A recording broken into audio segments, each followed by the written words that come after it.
Welcome to the Economy Magazine. I'm Benjamin Chong Alfares with the news from the world economy. Coming up, McDonald's gets burned by Russia's retaliatory sanctions, and how rural China's hair industry boldly led its rise to become the world's biggest exporter of human hair products. First, the headlines. Global markets rallied following comments by European Central Bank President Mario Draghi that the bank may employ asset purchases to jumpstart the economy. The FTSE Euro First 300, which tracks the share prices of Europe's biggest companies, rose 1.1%, while Germany's DAX and France's CAC 40 indices closed up 1.8% and 2.1% respectively on Monday. The S&P 500 index rose above 2,000 for the first time in morning trade, but dropped later on to finish at a record for the 29th time this year.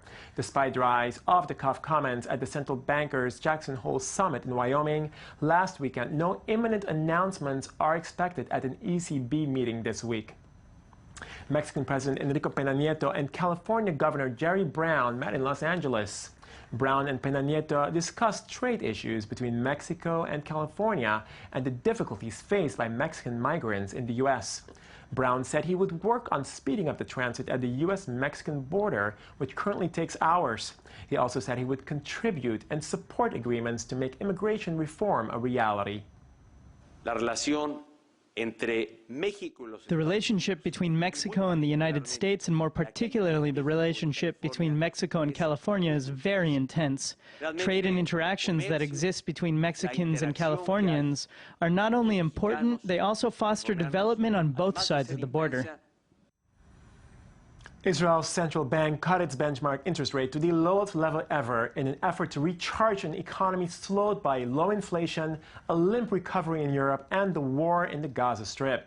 The Bank of Israel's Monetary Policy Committee halved its rate for September to 0.25%, the second successive month it has cut interest rates. The central reason given for the rate cut was low inflation, which came in at just 0.3% over the past 12 months, well below the 1 to 3% target.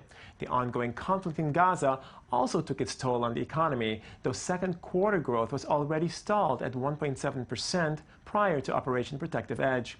Stagnant growth in Europe, Israel's largest regional trade partner, also hurt exports. Amazon is paying close to $1 billion for Twitch, a 3-year-old site where tens of millions of regular visitors watch other people play video games. $970 million all-cash deal is Amazon's biggest acquisition since buying online shoe retailer Zappos for $1.2 billion in 2009. Amazon CEO Jeff Bezos said Twitch and its 55 million users would help Amazon build new services for the gaming community. Twitch had raised a total of $35 million in venture capital funding from investors. The biggest return on the acquisition goes to the Silicon Valley incubator that fronted the initial $50,000 for Twitch's predecessor in 2005. Apple stock climbed to yet another record high as it continues to ride the wave of speculation ahead of a highly anticipated media event scheduled for September 9th. Apple shares rose 0.2% as analysts widely expect the launch of a groundbreaking new model in its iPhone series. Many think the technology giant will reveal a new iPhone 6, including compelling new technology able to drive a big upgrade cycle. But whether Apple stock will change its pattern of rising ahead of an announcement, only to tumble following the release, remains to be seen. As the ongoing Russo-Ukrainian conflict feeds the worst standoff between Russia and the West since the Cold War, McDonald's is the war's latest victim. Daniel Roth has the story.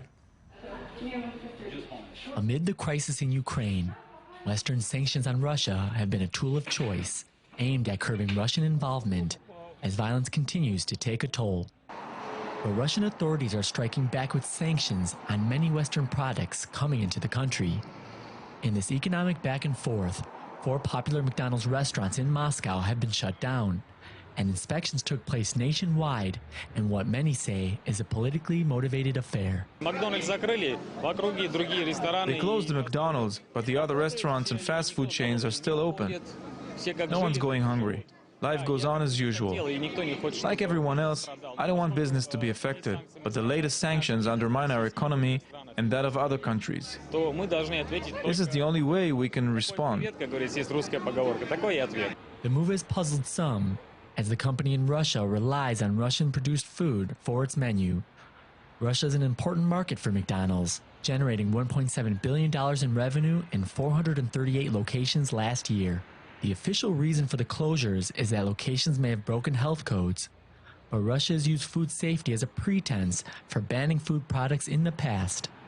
For example, the country put a stop to Georgian wine imports before going to war with them in 2008. I think it's a normal step from the government. Our business is close to the foreigners in the European Union, so we should do the same here. McDonald's is the world's largest restaurant chain and employs more than 35,000 people in Russia. So far, they are cooperating with Russian authorities as the growing crisis over Ukraine unfolds.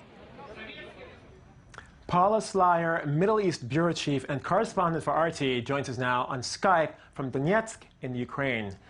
Paula.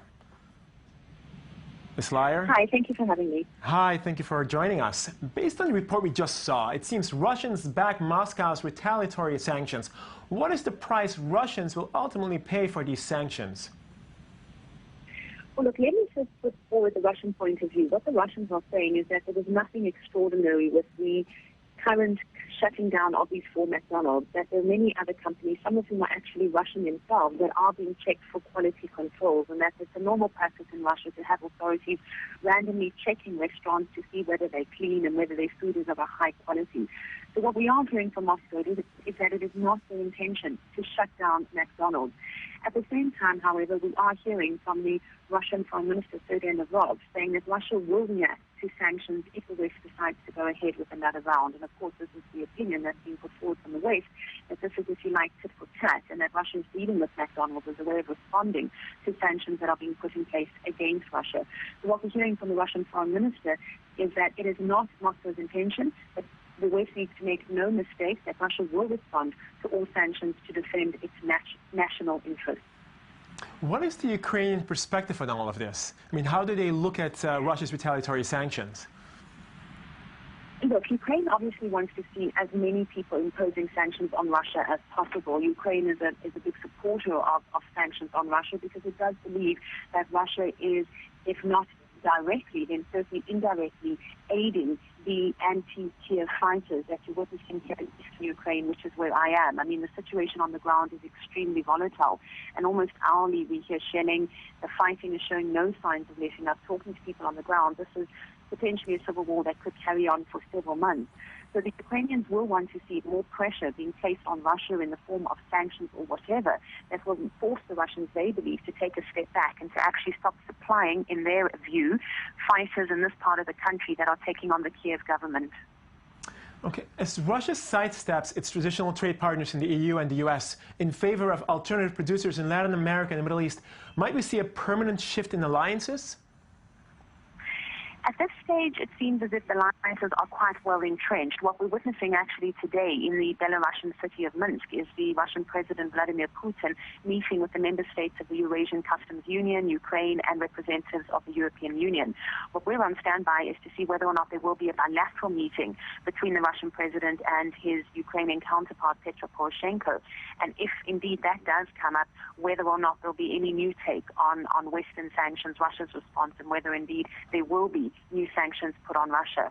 The alliances at the moment seem quite firm. You do have on the one side Ukraine and its Western supporters, which of course include the European Union, the United States, and on the other side you have Russia that is constantly pulling in its supporters, and we've had statements from China, for example, in recent days saying they will not be party to any kind of sanctions imposed on Russia.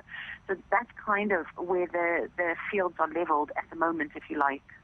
Okay, well, thanks, Ms. Paula Slyer, Middle East Bureau Chief and correspondent for RT. We hope to have you here again very soon with us in the studio. Thank you. Long, black, and lucrative, sacks bulging with human hair spill into the streets of a rural county whose farmers have helped make China the world's biggest exporter of hair products. Here are the details. A broth of human hair bound for market. Taihe in China's eastern Anhui province boasts more than 400 workshops, helping the country become the world's biggest exporter of hair products. Strands come in by the bagful and are sorted into different colours, lengths and quality before they're disinfected. Because the value of hair is so high, people call it black gold. The precious commodity, which earned China almost $90 million in 2012, is then dyed different colours and dried out in ovens. A team of mainly female workers threads them into wigs and hair extensions. What started off as a humble occupation decades ago for Fu's father, once a poor farmer, has now become big business. I've been involved in the hair business for 30 to 40 years, and my son still makes the products traditionally, but on a bigger scale, and has made it international. Products here are destined for America, Europe and Africa. Dealers gather at dawn to trade hair they've collected from as far away as Myanmar, Vietnam and Uzbekistan. 20-inch cuts can fetch almost $1,000 a kilogram. Sometimes hair prices go up and down. The market is not stable. For some, market fluctuations and constant haggling have become too much. I'm getting tired of the hair business. I just earn a few $100s a month. Yet for others, it's a boom time, with local authorities even planning to build an industrial park dedicated to hair products. From the Huffington Post and The Guardian to the Wall Street Journal, we discuss it all in Media Watch. And we're joined by Daniel Roth. How's it going? Good, how's it going? It's going all right. So our first article takes us to Haaretz, Israeli newspaper, of course. Yeah, so Haaretz has this piece. The second quarter in Israel's economy has not been looking so hot, 1.7% growth, right. Which is not good for Israel, not good for Israel anyone. has been seeing very high growth for the past couple of years, especially also during the big recession, the Great Recession that we had around the world. Now we're not doing so well. Right. Israel weathered the Great Recession very well, not doing so well. This article gives us 7 reasons, and at least 2 of them are Finance Minister Yair Lapid. I must say, of course, the one's presenter, once journalist. Once journalist. Right. It should give us a warning not to get into politics, maybe. Yeah, but anyway, they say, though, one of the major reasons is that Lapid, Prime Minister Netanyahu, Karnit Flug, the head of the Bank of Israel, they don't get along. Period. They don't get along. They don't have the same vision. Some of them don't have any vision. Right. And so there's not a unified theory about where the Israeli economy needs to go. Right. Secondly, with Lapid, again, he's not very experienced. He has a journalism background. He's not so experienced in the finance world. They say also that the global slowdown was going to hit Israel eventually. And now it's hitting Israel. Right. The war, of course, did not help. The war, of course, did not help. They said that exports are down. Of course, the global mood and atmosphere towards Israel is not maybe what it once was. We can put it nicely. Right. You know, we can also say that the atmosphere inside Israel is tough. This list tells us that tycoons are leaving to London, and young, hip, potential earners are moving to Berlin. But by and large, they're starting to get out of here because of the atmosphere. So there's a lot of these reasons. Also, high tech has slowed down, 2% drop in employment in that field, which was the biggest field in Israel. Okay, well, let's move on to the next article. We have an article also regarding... So this is from Forbes. Burger King, the king of burgers, American company, and Tim Hortons, a Canadian company, also fast food, a Canadian beloved company, I should say, are merging. This is big news because it's going to form the 3rd biggest restaurant company in the world. Incredible. They're going to be $22 billion in system sales and over 18,000 restaurants. This is a huge, huge merger. Now, the big story underneath the story is that people are saying that Burger King is doing this so they can move their headquarters to Canada, where corporate taxes are lower. Since Conservative Prime Minister Stephen Harper came in, corporate taxes have dropped down to 15%. Personal income taxes are at 42% in Canada, much higher than in the US, but corporate tax is down to 15%, which is very, very low. In America, it's at around 35% before loopholes. Loopholes which have made it so some corporations pay zero taxes, like Exxon famously. But this is what people are citing as the real reason for the merger between the Canadian and the American fast food joints. It's not just that the Canadians have better cuisine. It's also that the Canadians have... On that note, we'll see about that. Yes. Thanks, Dan Olaf, for joining us. That's a wrap for us at The Economy Magazine, your daily source for economic and financial reports at I-24 News. I'm Benjamin Changlafaras. Follow me on Twitter and follow us on Facebook. And please do follow us again tomorrow. Thank you.